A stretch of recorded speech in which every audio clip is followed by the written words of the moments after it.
Okay, Al, I think what we want to talk about next is PlayStation. Now, I've titled this one Mm. PlayStation Turning a Corner. And I kind of say that because obviously there's been a lot of negativity about what Sony and PlayStation have been doing recently. And I think we even had Mm-hmm. a topic in one of our previous podcasts that Mm. pretty much said, is PlayStation being complacent or evil? Yep. Yep. So, recently we've had a bit more in terms of positive news from PlayStation. We've had Mm-hmm. Mm-hmm. obviously the Ratchet and Clank gameplay trailer, which Yep. was Yep. super impressive, no doubt about that. Returnal's come out, Mm-hmm. Mm-hmm. which I think critically it's done well, but there's been a little bit negativity around that. It's a little bit buggy. Mm. As a game, it's extremely difficult, is what I understood. Mm-hmm. Mm-hmm. But what I will say is that it's showing that Sony is willing to experiment. It's not a run of the Yeah. mill game. Definitely not a run of the mill game. Mm-hmm. Mm-hmm. There's been information also that PlayStation Studios has. I think we're talking about first party as well. They've got 25 games in development. Yeah. They've reiterated that they're interested in new IPs, that sort of thing. I think they've said in between the lines that, yes, we're still about experimentation, that sort of thing. Whether that's kind of PR speak and all of that, who Yeah. knows, right? Yeah. But it's been said. Mm. Yep. PSVR 2 specs have come out, Mm. all leaked out. Yep. That all sounds really, really, impressive. Yep. Haptics, I think, on the headset, everything that we speculated about inside out tracking, Mm. all of that sort of good stuff. So seems like it's going to be a really compelling kind of VR offering. Yep. PS5s, as we know, is also selling super well, even in with the circumstances Mm. the world's under. All of that sounds good. All of that sounds positive. Yep. You might say, what are people complaining about here? PlayStation is in excellent shape. Yeah, they're still doing their thing. Mm-hmm. Mm-hmm. But then recently, I think another interview happened. I think this was a few days ago, Mm. and this was actually after the Horizon 2 gameplay, trailer, which, let's be honest, was super, super, super impressive in my view. Super impressive. Yep. Yep. But we now know, as well as Horizon being cross-gen, the next God of War and the next Gran Turismo cross-gen. And I hear Gran Turismo Mm. was the decision for it to be cross-gen is a recent decision, Mm. whereas I think Horizon and maybe God of War were always intended to be Yeah. cross-gen. Yeah. But there's been a bit of an uproar about that, and I kind of think, why? Mm. In one way. I know people are a bit disappointed because they want PS5 exclusives. They want something to show off their system, whatever it might be. Mm-hmm. Mm-hmm. But I personally can't. I don't see why Horizon can't. Couldn't be that game, or even the new God of War couldn't be that game. Yeah. The last God of War was so impressive that what are you talking about?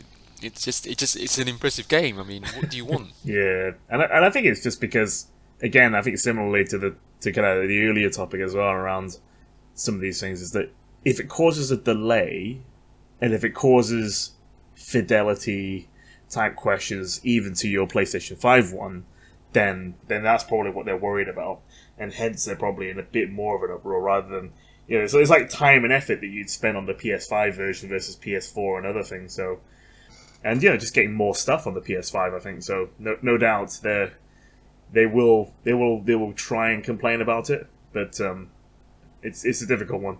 And then obviously on the flip side is Sony just wants to be able to offer it up to a much wider market. They'd sell much more of the games because there's still a huge number of people on PlayStation 4, and like you say, it's still going to look amazing, on that platform. So, why not have access to a great game on that platform? I mean, there's still 100 million plus PS4 owners potentially Mm. still playing that system. Yeah, exactly. Given that, from a business perspective, Sony need to make money. They're a for-profit organization. Yeah. But you've got 100 million PS4 owners out there. Mm. Are you really gonna basically, cut them off? I mean, should you? I know we've done it in other generations where we've just said, okay, well, you know what, new machine, new generation, we're not gonna release the new first party titles on the old system. Yeah, Yeah. because really the way I see it now is continuity. Mm. I think now, like, I mean, these consoles being on a specific technology architecture like x86 Yeah. plus, the AMD GPUs, really, we got to expect this now. I Mm. think this is the new norm, if you ask me. Yeah, I'm really kind of like not sure how people can expect that. I mean, why would you even want it? I know why they want it. Do you know what I mean? No, it's purely a selfish one, right? It's purely, oh, I have a PS5, I want it to be just for me, Yeah. I think sort of there's a thing. little bit, it's a little bit like this, but I mean, even if it is cross-gen, is it going to be a terrible experience? From Mm. what I could see of Horizon, certainly Yeah. not. Certainly from a graphics, fidelity, frame rate perspective, I think it's going to be very, very Yeah. good. Yeah. If you're talking about something not making use of 3D audio, equally, I don't think you're going to have that problem. Mm. Mm. And I think or developers could easily plumb in, DualSense support, no problem also. Yeah, Yeah. if it's cross-gen. I think where they might struggle is if a game's been designed with the fast SSD in mind. Mm. For instance, Ratchet and Clank. I mean, let's actually step back, right? I mean, if the fast SSD drive, what that get you? That will give you fast load times, obviously, and we've seen that being offered in patches and whatever else. Last gen games, not a problem. Yeah. You'll get fast travel on maps. Again, I don't think that's Yeah. difficult to plumb in. Yeah. What might be difficult to plumb in is two things. Really, the moments that use the SSD for specific game mechanics. For instance, in Rift Apart, you see him go through a portal, almost pull it towards him.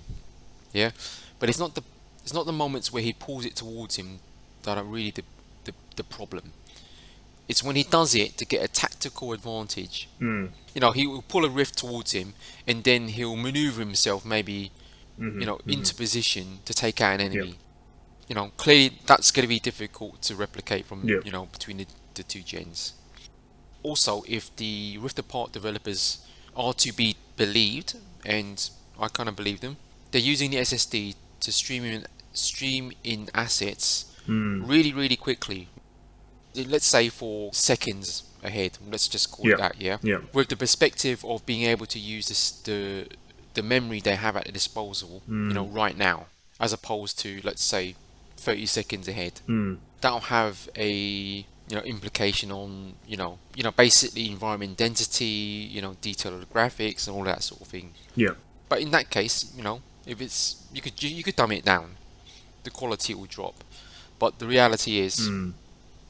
it's those gameplay design moments that you're not going to be able to replicate. Yeah. Yeah.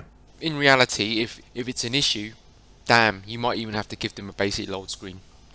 Do you know what I mean? But not for those Yeah. kind of in-game Yeah. moments. That's what I was trying to say. Yeah. I don't really get it. There's a lot of negativity around that, but I don't get it. Is it really the PlayStation Nation? Doesn't feel like a nation. That gives a shit about one another sometimes. But I mean, like, Yeah. and I found that quite odd. Exactly. Yeah. And I would say, if anything else, it probably is. It's less of an issue now, and I think it's for other things as well. When you get to multiplayer games, cross gen things, like you were saying, around loading times and stuff. There may be some more there, but I think in the stuff that the games that have been suggested, I think it's perfectly fine. There is going to be probably a bit of delay, but if it gets to a much wider market for what Sony needs, I think it makes Yeah, more it's sense. kind of like gameplay elements where you just can't wait, if you know what I mean. Mm. You're in game, you're in mid flow of the gameplay where you just can't wait, where that SSD comes into its own. Yeah. But everything else, I kind of think, can be dumbed down. In some cases, yeah. Mm. You could basically, fortunately, unfortunately, have some sort of loading screen, or even one of those. They're almost like cutscenes where you're walking through a gap or something, like to mask the fact that you're, loading something or another. Yeah. And that might be Yeah. a difference that might have to introduce. But really, you know, I'm sure people could live with that if they got the game, played it on the previous generation. Yeah. Yeah. But it's all said and done. I think yeah, there's been some positive news about what Sony are doing. Now half of it, let's be honest, is PR spin, and I'm wondering within E3 whether we will actually get some impromptu news from them because I just think to myself it's a bit ludicrous that during E3 that they're gonna keep silent. Yeah, their continued silence. I don't know if it doesn't make me nervous, but I just kind of wonder, well, why? If you've got something to say, say it. You know what I mean? Like, why are you saying anything? It's quite an amusing thing. Yeah. Yeah. And I think it still feels a bit too early to say. I think with PlayStation, although I still think they've got a lead so far in the console wars. I still don't know if that will really exist, but I mean, they've definitely got a lead. That's for sure. We know they're definitely selling more consoles than Microsoft. I mean, there's not that about that. Yeah. Yeah. And Al, with that said, now that we're thinking that PlayStation has turned that corner, it's time for us to turn that corner and talk a little bit about Xbox.